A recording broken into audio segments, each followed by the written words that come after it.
नमस्ते बच्चों। हम लोग मनुष्यता कविता पढ़ रहे हैं और मनुष्यता से हम लोग बहुत कुछ सीख भी रहे हैं। मनुष्य का अर्थ समझ रहे हैं। सही मायने में परोपकार की भावना क्या होती है। दया, परोपकार, भलाई, इन सब को मैथिली शरण गुप्त ने अपनी कविता के द्वारा लोगों को बताना चाहा है और उन्होंने मनुष्य को एहसास दिलाया है उसकी चेतना शक्ति के द्वारा कि मनुष्य ही ऐसा प्राणी है जो अपनी चेतना शक्ति के कारण अन्य जीव से अलग होता है। ठीक है ना। हम लोगों को समझाया है, मनुष्य को बताया है कि ये संसार मरणशील है, इसलिए हमें ऐसा काम करना चाहिए जिससे कि हमारी मृत्यु हो जाए, उसके बाद भी लोग उसे हमें याद रखें। ठीक है ना। क्योंकि आत्मा अमर है और उस अमर आत्मा के लिए इस क्षणभंगुर शरीर जो अमर आत्मा धारण किए हुए है, इस शरीर के लिए हम कुछ ऐसा काम न करें, गलत काम नहीं करें कि लोग बस कुछ समय के लिए ही या लोगों के मन में हमारे प्रति बुरी भावना हो। ऐसा नहीं होना चाहिए। ऐसा काम करना है हमें अपने साथ साथ दूसरों की भलाई के लिए सोचना है हमेशा। ठीक है। दूसरों के लिए परोपकार की भावना मन में होनी चाहिए। ठीक है। तो उन्होंने कई प्रसंगों का उदाहरण दिया है। पौराणिक प्रसंगों का उदाहरण देकर, हमारे देश के महान राजाओं का उदाहरण देकर, महाभारत के पात्र का उदाहरण देकर उन्होंने ये बताना चाहा है कि हमारे इस इतिहास में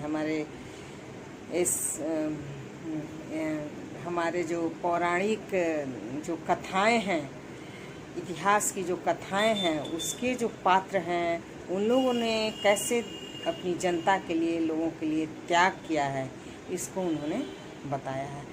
तो हम लोग रंतिदेव के बारे में पढ़ रहे थे।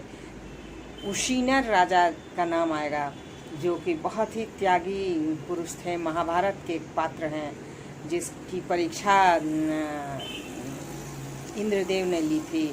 बाज बनकर, अग्नि देवता बनकर बाज से कबूतर का मांस के लिए उन्होंने जान को बचाया था। उशीनर राजा ने उस कबूतर के लिए अपनी मांस का दान दे दिया था। तो उशीनर राजा के त्याग को भी बताया है यहाँ।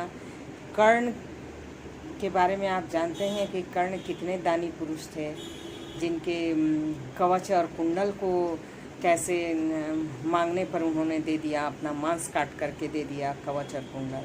तो इस प्रकार हमारे इतिहास में ऐसे ऐसे पात्र हैं जिनसे हमें बहुत प्रेरणा मिलती है और कवि ने प्रेरणा देनी चाहिए है कि हमें भी, हम वैसे तो नहीं बन सकते हैं लेकिन बनने की हमें प्रेरणा जरूर मिल सकती है। तो चलिए हम लोग एक बार फिर से देख लेते हैं इसको। हाँ, हम लोगों ने एक सरसरी निगाह डाली थी इस पर, ध्यान से देखें आप। क्षुधार्थ रंतिदेव ने दिया करस्त थाल भी, तथा दधीचि ने दिया परार्थ अस्थि जाल भी। क्षुधार्थ मतलब बहुत दिनों से भूखे रंतिदेव ने, जब उनके सामने कोई भूखा आया, भिखारी आया, तो उन्होंने अपने हाथ का थाल उसे दे दिया। इसलिए मनुष्य के वास्तविक अर्थ, मनुष्य का क्या अर्थ होता है, मैथिली शरण गुप्त ने इस कविता के द्वारा समझाना चाहा है। इन राजाओं के द्वारा प्रेरणा देनी चाहिए। क्षुधार्थ रंतिदेव ने दिया करस्त थाल भी, तथा दधीचि ने दिया परार्थ अस्थि जाल भी। और दधीचि ने क्या किया, दधीचि ने अपने अस्थि को, देवताओं की रक्षा के लिए इन्होंने अपनी अस्थि का दान दे दिया, अपनी हड्डियों का दान दे दिया। तो दो ऐसे महापुरुष का उदाहरण आपने देखा। क्षुधार्थ रंतिदेव ने दिया करस्त थाल भी, तथा दधीचि ने दिया परार्थ अस्थि जाल भी। उशीनर क्षितिस ने स्वमांस दान भी किया। यहाँ उशीनर हमने बताया कि उशीनर जो थे वो राजा थे, बहुत त्यागी महान राजा थे, महाभारत के पात्र थे। उशीनर ने अपना मांस दान भी किया। सहर्ष क्यों दान किया, तो इसके पीछे कहानी है कि इंद्र ने उनकी परीक्षा लेनी चाहिए थी, तो वो बन गए अग्नि देवता, और एक और कोई बन गए, बाज बन गए, और बाज जो है वो कबूतर के मांस को खाना चाह रहा था, और कबूतर जो है उशीनर राजा के पास चला आया। तो उशीनर राजा ने उसकी जान को कैसे बचाया, कबूतर का जान बचाया, और कहा कि मेरे मांस, अगर आप मांस चाहते हैं तो मैं मांस का दान कर सकता हूँ, लेकिन मैं इस कबूतर को बचाना चाहता हूँ। तो इस प्रकार इंद्र ने भी अपने सच्चे रूप को दिखाया और उनके सामने नतमस्तक हो गए, उशीनर राजा के सामने। तो उसी उशीनर राजा की यहाँ चर्चा हुई है कि उशीनर क्षितिस ने स्वमांस दान भी किया। उशीनर ने कबूतर के लिए अपने मांस का भी दान दे दिया। सहर्ष कर्ण ने शरीर चर्म भी दिया, और सहर्ष मतलब हर्ष के साथ, खुशी कर्ण ने भी खुशी के साथ कर्ण ने भी अपने शरीर में जो पहन रखा था कवच कुंडल, उसका उन्होंने दान दे दिया। अब अनित्य देह के लिए अनादि जीव क्या डरे। तो कवि का ये कहना है कि हमारा जो शरीर है वो अनित्य है, मतलब क्षणभंगुर है, नश्वर है। तो इस शरीर के लिए हमें ऐसा काम, इस शरीर नश्वर शरीर के लिए, नश्वर शरीर के बारे में न सोचकर हमें परोपकार के लिए सोचना चाहिए, हमें दूसरों के बारे में सोचना चाहिए, ताकि लोग हमें याद करें। इसलिए उन्होंने इन महापुरुषों की चर्चा की है। उस पंक्ति को मैं लिख रही हूँ। अब तीसरा जो पद्यांश था उसकी जो अंतिम पंक्ति है, अनित्य देह के लिए अनादि जीव क्या डरे। तो आप समझ रहे हैं, तीसरा जो पद्यांश था, उशीनर क्षितिस ने स्वमांस दान भी किया, सहर्ष वीर कर्ण ने सहर्ष शरीर चर्म भी दिया, अनित्य देह के लिए अनादि जीव क्या डरे। तो कवि का कहना है कि ये जो नश्वर शरीर है, इसके लिए जो हमारी जो आत्मा है वो क्यों डरे, ठीक है ना। इस नश्वर शरीर के लिए हमारी आत्मा को किसी प्रकार का भय नहीं होना चाहिए, ठीक है ना। इसलिए मनुष्य को संपूर्ण मानव जाति के लिए कल्याण की भावना रखनी चाहिए।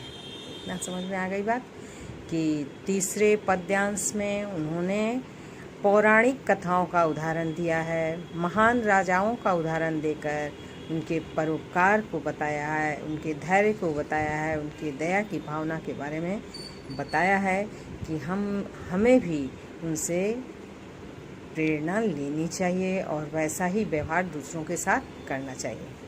अब जो चौथा पद्यांश है उसको ध्यान से देखेंगे आप।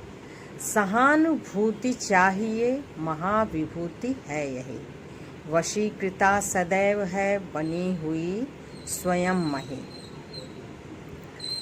कवि का कहना है कि मनुष्य की सबसे बड़ी पूंजी क्या होती है, सहानुभूति, ठीक है ना। सहानुभूति मतलब जो दूसरों के लिए दया की भावना रखे, परोपकार की भावना रखे। तो सबसे बड़ी पूंजी जो होती है वो सहानुभूति होती है, क्योंकि यही गुण मनुष्य को महान, उदार और परोपकारी और सबका प्रिय बनाता है। ये सहानुभूति जिसके अंदर है वो सबका प्रिय बनता है। जो व्यक्ति दूसरों के दर्द को देखकर तुरंत भाव विह्वल हो जाए, तुरंत उसके लिए कुछ करने के लिए तैयार हो जाए, तो समझ जाइए वो उसके अंदर बहुत सहानुभूति है, वो सबका प्यारा बन जाता है। तो सहानुभूति चाहिए महाविभूति है यही।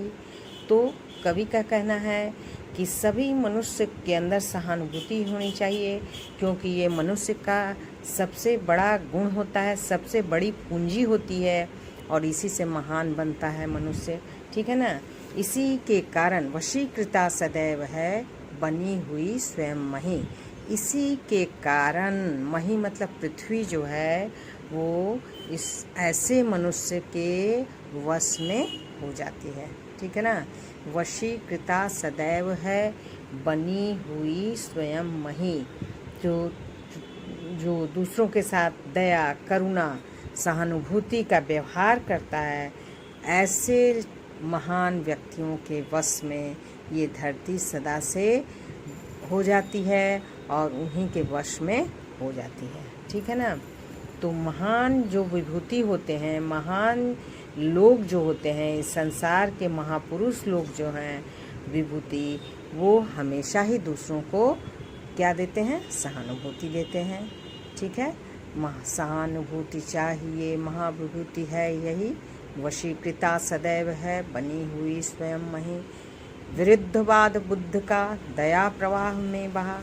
आपने महात्मा बुद्ध का नाम सुना होगा कि उनके अंदर कितनी दया थी, करुणा की भावना थी, कि बुद्ध ने अपने करुणावश उस समय की पारंपरिक मान्यताओं का उन्होंने खंडन किया था। उस समय जो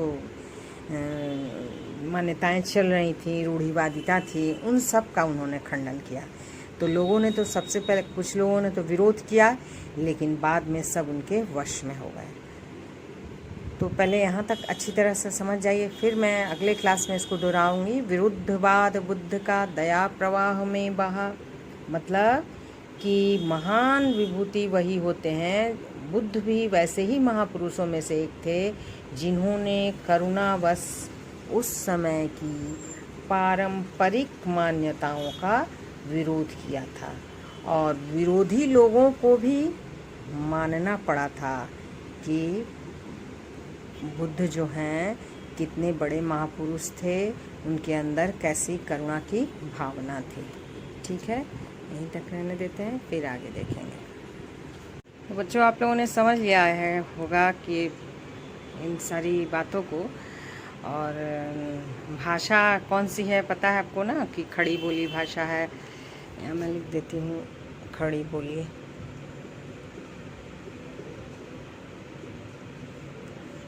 लयात्मकता है इसमें, इस कविता में लयात्मकता है, इस पद्यांश में, तो ये आपको लिखना है हमेशा। और खड़ी बोली है, भाषा सरल है, सुबोध है। इस कविता की भाषा सरल एवं सुबोध है, ये भी लिखना है, ठीक है ना। तो यहाँ तक समझे हैं हम लोग। फिर एक बार फिर से इस पद्यांश को दोहरा लेंगे, थोड़ी सी निगाह, सरसरी निगाह डालेंगे, फिर आगे हम लोग बढ़ेंगे।